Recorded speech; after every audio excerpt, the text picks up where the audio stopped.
Hey guys, Nuie here, back again. This is going to be a quick rundown of the 8.1 Bard.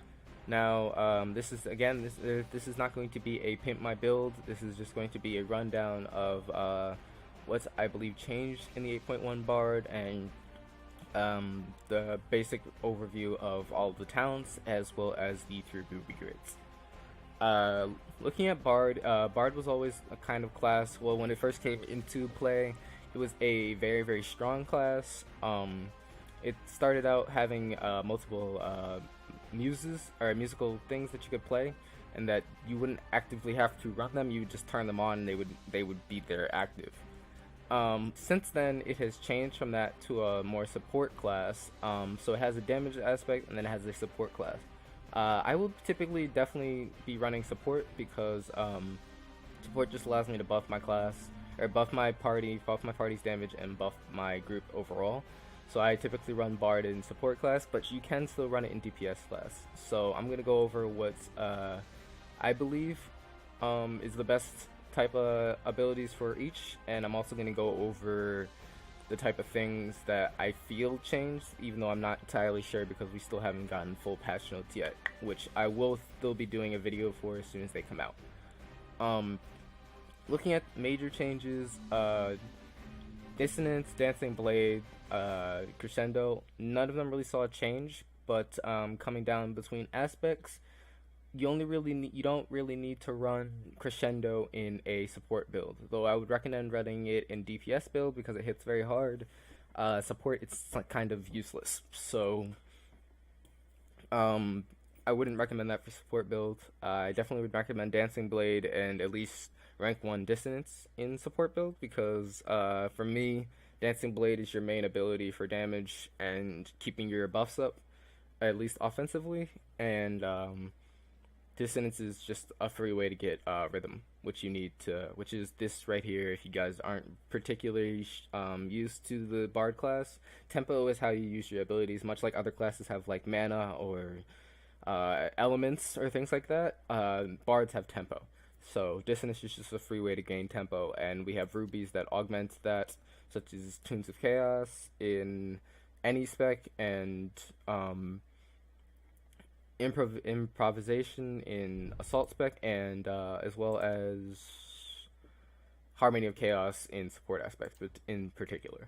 Coming down, Flying Blade I would again recommend in DPS aspect, but I won't recommend it for support. It's just not necessary. Acoustic Barrier I would recommend in both aspects, though it's significantly stronger in support aspect because there's rubies that augment it again, such as Acoustic Wall and Hymn of Freedom, but both of these rubies require that you be in support aspect, so I'd still recommend it in DPS aspect because it can help reduce some damage as you take, but it's definitely more effective in support aspect. Requiem and Solo are kind of unique abilities to Bard in that Requiem allows your attacks to do AoE damage, and Solo increases the attacks you do when you are a single target. So when it comes down to bosses that don't have ads or anything, Solo is the way to go. When it comes down to killing ads or killing groups of enemies, Requiem is the way to go. I recommend them on both builds, and I run them in both builds, whether it's support or DPS. Though in support, especially in PvP support, you can pretty much only run Requiem and be fine because because PvP in this game typically has tons of enemies against you. So you'll be fine just running that if you are running low on rubies and stuff. Moving on, Crushing Throw. Crushing Throw is just kind of a disorient. It's nice in PvP, not exactly necessary in DPS aspect, though some mobs in like some mobs in like hard sectors or bosses fights might need an interrupt, and this is useful for that. So if you have the extra rubies, I could say spending it. Power. This is the first buff that supports are able to do. It increases damage dealt of all party members by 20%. I like running this buff, but I also run all the buffs when I run support. Well, not all the buffs, but typically when I'm running a PvE support, I won't run Courage, but typically when I'm running PvP support, I will run all the buffs because it's kind of just my job as a support to be able to buff my party to that extent to have whatever I need. Moving on, this is just the aspect of Assault, just buffs your damage and lets you run Assault Rubies. Singing Blade. Singing Blade I recommend in DPS aspect. I don't recommend it in support aspect. Singing Blade in DPS aspect buffs the damage of your next flying blade. So the combo would definitely be Dancing Blade into Singing Blade into Flying Blade into Crescendo. That's the combo that I typically run, and that's the combo I think is the best. Singing Blades rubies are found in the third grid, and they are Dance of Passion, as well as Passionate Song, which increases the Flying Blade, as I said. After that, Lullaby is just a hard CC for ads or mobs. Anything that's really like difficult and you kind of want to not attack while you're fighting the rest of the mobs is very good for. I don't particularly run it in DPS aspects. I tend to sometimes run it in support aspect. It depends on if I need it or not. I know some things in boss fights typically need it. I know things that come into mind is the boss in White Palace. In the first boss, the warrior can be put to sleep, so this is very useful for him. Moving on from that, this is just support aspect, lets you use support rubies and lets you keep buffs up longer. Romance is a pull, so it's kind of situational. I typically only see its use in PvP because PvE there's nothing really you want to pull to you, so doesn't make a whole lot of sense. But in PvP it can be useful for like pulling a healer into the middle of your party to kill, so it's useful. Valiance is yet again another offensive buff, which increases the highest main offensive stat of Proficiency, Brutality, or Determination of all party members by 350. I like this one because, especially if you're running Determination, it puts your Determination pretty close to 1,000. So you're doing about 155, 160% more damage. So it's very nice. Bloodthirst. Bloodthirst is the first defensive support ability in Bard's class, and as well as supports just in general. It increases the bloodlust of all your party members, and it also has the added ability in support aspects of this Invigorating Surge. This increases your healing or incoming healing at 100%, so it's very good for helping out a tank if he's low on health. It's very good for that. So I think that's a very strong ability. I definitely recommend running that in both support PvP or PvE, but it's not really useful, and pretty much none of the buffs are really useful in DPS aspect, because you can't maintain them. You can use them, but you can't really maintain them, so that they don't have as much of a use, and they kind of just take away from rubies. Temporal Acceleration increases movement speed and mana energy regeneration. Can be very useful for certain classes, so that's why I run it. It's not entirely the most useful for bards, but if you're running all the support abilities, you're going to have cooldowns eventually, so it's a good way to reduce your cooldowns, so it helps with that, and it reduces your entire party's cooldown, so it's helpful with that. This is widely known as one of the best buffs. I understand why, but in terms of like buffing my party's damage, power, and Valence seem to be more helpful, though I understand that being able to use your abilities more is also a way of buffing damage. Resonance Barrier is just the upgraded version of